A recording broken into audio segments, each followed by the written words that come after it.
On December 8, 2012, Hugo Chávez, cancer-ravaged, voice-breaking, went on live television and did something irreversible. He named his successor. The man he chose had failed every charisma test, had weak support inside his own party, and was openly opposed by the most powerful figures in chavismo. Chávez picked him anyway, and that single decision explains everything that came next.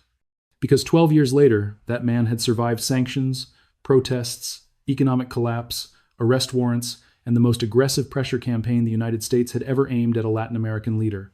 Not despite his weakness, but because of it. His name was Nicolás Maduro. And the system he built to stay alive didn't just protect him, it consumed an entire country. Here's what people saw. A bus driver turned politician who believed dead presidents spoke to him through birds. A man who moved Christmas by presidential decree, who invented words mid-sentence, who confused Hollywood characters on national television. Across Latin America, he became a joke. They even had a word for it, maduradas. The mockery started before he ever took office. And that's where the real story begins. When Chávez fell seriously ill in 2011, the succession battle exploded behind the scenes. Maduro was foreign minister, technically vice president, but nobody's first choice. Diosdado Cabello controlled the National Assembly. Rafael Ramirez controlled the oil company. Both had military ties Maduro lacked. Both had charisma Maduro would never have. The smart money was on anyone but him. So why did Chávez choose the weakest option? Here's the mistake most people make. They assume authoritarian succession works like elections. It doesn't. In authoritarian systems, strength is a liability. A strong successor is dangerous. He can replace you before you're gone, rewrite your legacy, build his own myth. A weak successor is insurance. He needs you more than you need him. He can never escape your shadow. He becomes the keeper of your story, not its rival. Chávez didn't choose Maduro despite the mockery. He chose him because of it. Every joke reinforced the same truth. This man would never be Chávez. And in authoritarian politics, that isn't a flaw. It's a feature. Maduro's weakness was his credential. At first, it looked like the plan was failing. When Maduro won the April 2013 election, he scraped by with a 1.59% margin. 6 months earlier, Chávez had beaten the same opponent by nearly 10 points. Even inside chavismo, the message was clear. They tolerated Maduro. They didn't believe in him. The opposition protested. Cabello demanded self-criticism. The streets filled with unrest. Maduro looked temporary. So he did something no strong man would ever do. He refused to centralize power. Instead, he gave it away. To Diosdado Cabello, he handed control of internal networks, intelligence, party machinery, surveillance.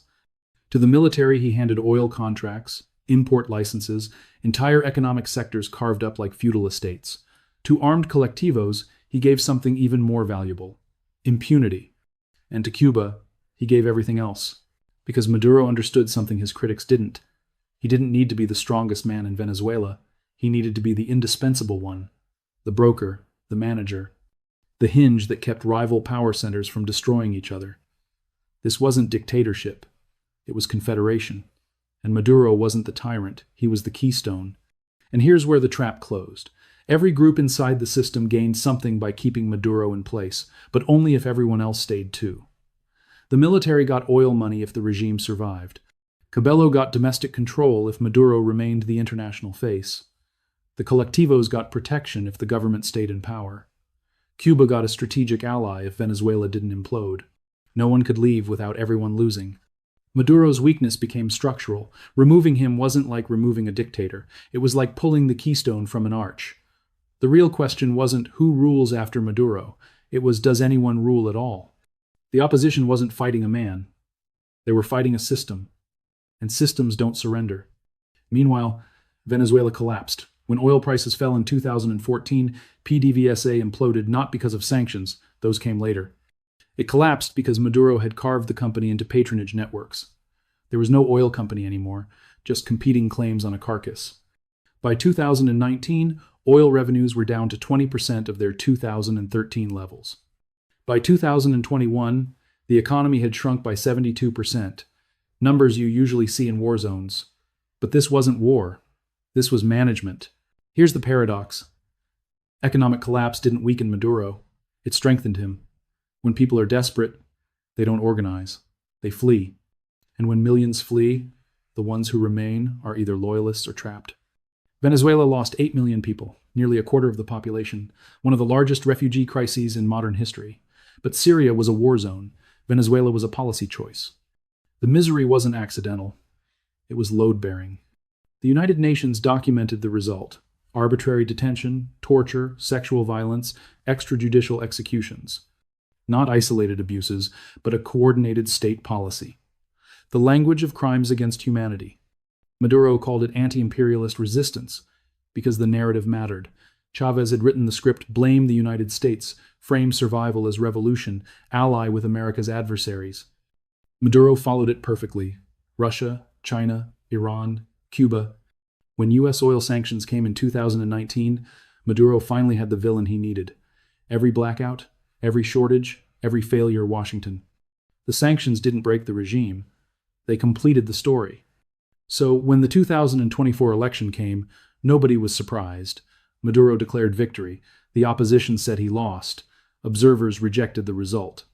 Even leftist governments in the region refused recognition. It didn't matter, because every negotiation revealed the same truth. Maduro couldn't leave. He couldn't retire. He couldn't hand over power. He couldn't reform. If the system ended, prosecutions followed for him, for his allies, for everyone holding the structure together. He wasn't just ruling the machine, he was trapped inside it, and Venezuela was trapped with him. So people kept asking the wrong question. Why did Maduro survive so long? That's not the mystery. The real question is this: what happens when a system is designed so well for survival that it can't be reformed, can't be negotiated with, and can't collapse on its own? What happens when weakness becomes the foundation of power? And how many other leaders right now are studying this model? Because Maduro didn't invent it, he perfected it. The confederation, the distributed risk, the trap that closes around everyone equally. The story of Venezuela isn't over. It's a blueprint, and the question isn't whether we'll see it again. The question is, where? I'm Joe. This is the Ask Historian channel. Subscribe now to get the real story behind history's biggest events